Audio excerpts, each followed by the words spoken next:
Hey guys, it's Kenzi.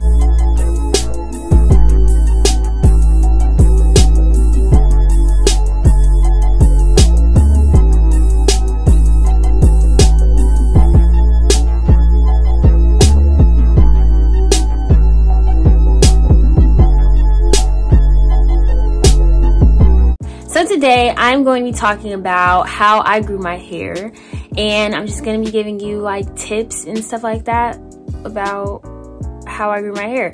So I'm gonna get right into it. The first thing that I did was I moisturized like every day. Like I was constantly moisturizing my hair, and I know in my other videos I talked about how I got lazy and I stopped moisturizing my hair every day, but that's because I got lazy. And not even a good lazy, like, oh, I wear my hair like this every day, I just moisturize it and I sit lazy. No, like I would literally just band it up, go to sleep, wake up, boom, and then be like dry by the 4th day.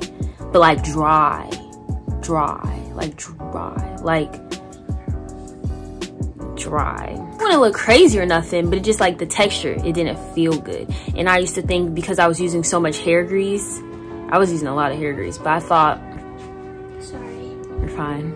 But I thought that using that much hair grease, I'm like, oh, this will set me for the week, but no. But in the beginning, I didn't use hair grease. Like I was just oils, cream, and gel. I should have used hair grease a lot more back then, but I wasn't really like paying attention to stuff like that. You know, I was like trying everything, still trying to figure out stuff. So, you know, yeah, but I moisturize every day. I would take some water, some oil, and some cream, or like a leave-in, and I would moisturize my hair like that, and I would do that every day. I would make sure I get the ends, I would start the root, I would make sure everything was spick and span, make sure it was soft, and my hair being a little afro. You know, it took a lot of trial and error, but I moisturized like every day. Like I always had my my oil, my water, my little leave-in, or my curling cream, like anything that was just moisturizing. It doesn't have to be a leave-in. Another thing that I did was I deep conditioned like every week, sometimes twice a week. Like I never missed the time to deep condition. Like I was always doing it. Anytime I had to put water on my hair to like get some now or starting a new style, I'm putting deep conditioner in my hair. Like ain't no doubt about it, I'm putting deep conditioner in my hair. And I think that helped a lot because like my hair was gonna be moisturized a lot more. You know what I'm saying? It was just like a whole bunch of extra moisture and like tender love and care or whatever. Cause you know, you leave it in there for like 30 minutes, an hour. I was super consistent with those. But that didn't come to like a little later down the road. Like when I had my afro and I started like retaining my length and whatnot, that's when I started doing a whole bunch, because I didn't really know a whole bunch about deep conditioners in the beginning. I just thought it was kind of like pointless. Like, okay, if I'm conditioning my hair, why do I need to deep condition my hair? It's like the same thing. And it's not the same thing, which you'll see once you start using it. Following that, the next thing that I would do, or the next tip I have for y'all, is rice water. You can do different things to your rice water, you know, like you can leave it for 25 minutes, you can boil it, you can leave it for 3 days. You can do whatever you want for your rice water. But I would leave it in the pot for like a good 2 days. I would leave it a good 2-3 days before I used it. Yeah, I was always using rice water. Once I found out about it, of course, but it helped a lot. Like, it made my hair softer. I think that it helps like with inches, you know, like over time. You can't be looking at it all the time, you know what I'm saying? You can't be like checking a length every week. That's like, you're not gonna see anything. You know, like this piece of hair back here, so I had trimmed my hair. You know, it was like it was like about right here, right? But now it's all the way down here. But I wasn't checking for that, you feel me? Like I wasn't gonna be looking for that. If I was looking for that, I probably wouldn't have noticed anything. But I use rice water consistently, and I've seen different people have like different experiences. Like I don't use it as a shampoo. You can use it as a shampoo though. You can use rice water in many different ways. You just gotta find what works for you. I used it while I was using my deep conditioner. I would put my deep conditioner on, and I would put my rice water on, and I massage my scalp and whatnot. And that's how I would use my rice water, like leaving it at the same time and wash it out. And that's protein and that's moisture. I mean, you can do rice water on its own, but that was taking like a lot of time for me. You just really gotta find what works for you, but that will really help you out. Like, for real, over time, once you like look back and stuff like that, you gonna see a difference. So the fourth tip I have for y'all, or fourth thing that helped me grow my hair, whatever, was I retain my length like all the time.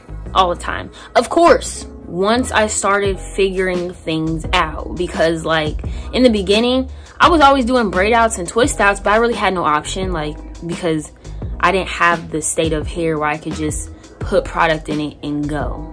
I had to do a twist out or a braid out. Like, there was no option. Or I put in a ponytail, but there was no option to be doing none of that. Like, this is retaining my length. When I band it at night, that's retaining my length. Putting in ponytails, you know, like a little low puff or a high puff, or little space buns, or a little two braids down the side. Any protective style, really.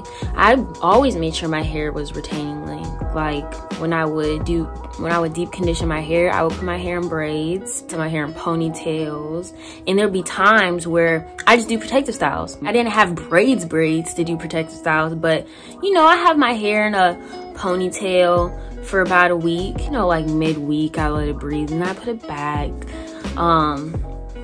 I do these little two braids down the side, space puff balls, high puff. I was doing that high puff a lot. Like a lot.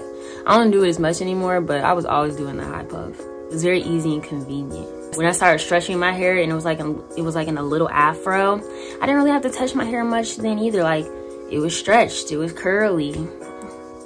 I was just always retaining my length. Like, you don't want to have your hair shrunk up all the time, because if my hair was like this all the time, you're not gonna see no difference in your hair. Like, you're not gonna see any growth in your hair. I mean, if you like stretch it, when I'm sure you could see it, but you know, in terms of how your hair looks, you're not gonna see any growth because it's just always gonna be in a shrunken state. So I guess that goes to my other tip, is I wear protective styles a lot. Like, that high puff was my favorite. That high puff was my favorite. I was always doing that high puff. And then as time came and stuff like that, and I was wearing my hair curly too much, and I was like, okay, I think I need a break, I would wear my hair in like a low ponytail or braids. And recently I've been wearing twists. Like, when my hair is in this little blow dried state or whatever, I would put in twists once I was like done with the blowout look, and that would last me like a good week. Other people could last in like 2 weeks, but like, when it comes to oils, like, I never put oil directly on my scalp unless I'm washing it, because that just, like, I have eczema, so that doesn't like work for me. I'm gonna start scratching my head a whole bunch, and that's like not what we want. But that style will last for a good week and a half, and it was a perfect style. Like, it was a great way to give a break from your hair. Like, basically, give your hair breaks. Don't be in your hair a lot. Like, you could wear your hair in a ponytail for 3 days and then go back to wearing it out, but at least you gave your hair a break and you didn't have your hair out for like 2 weeks. Yeah, I do that sometimes, or I would do that, because now I don't do that as much, but it's definitely better when you let your hair have a break and you just kind of pull it back, or you braid it down. You just let it breathe and you just moisturize it and let it like stay a little cooped up in a little puff, or cooped up in a little ponytail or some twists. You just let it chill, like compact, just relaxing, straight chillaxing. So I guess the last tip I have for you guys is I didn't wash my hair a lot. I didn't shampoo my hair a lot. Like, that was nothing that wasn't for me, and I like learned that. Like, of course you could have like those hydrating shampoos or whatever, but that was never really for me. Like, that doesn't work out for me. Like, it doesn't make my hair feel good. It just kind of felt so dull, and I felt like my hair would look limp when I'm done, and shampoo is just not for me. And I researched some things. Shampoo's not for everybody, but don't get me wrong, I still shampoo my hair, like, you know, once or twice a month, but I don't really shampoo. I just condition. Like, my hair really just needs moisture. It doesn't need to be taking away anything. It like legit needs moisture. But if I use shampoo, it's gonna be like for 3 seconds. I'm literally just gonna da-da-da-da-da and move on, let it get sudsy and try to move on, because like, it just doesn't make my hair feel good. But like the conditioner, all that, like, of course you can have like moisture overload, which is when shampoo comes in. But that's why I shampoo like once or twice a month anyways. So yeah, so that's all the tips I have for you guys. I hope it helps you, or I hope you do some of it already, or you see some results in what I said, or you know, it helps you, or maybe you already do it. I feel like I'm backtracking on what I said, but yeah, I hope you guys enjoy it. Don't forget to like, comment, subscribe, and I'll see you guys in my next video. Bye.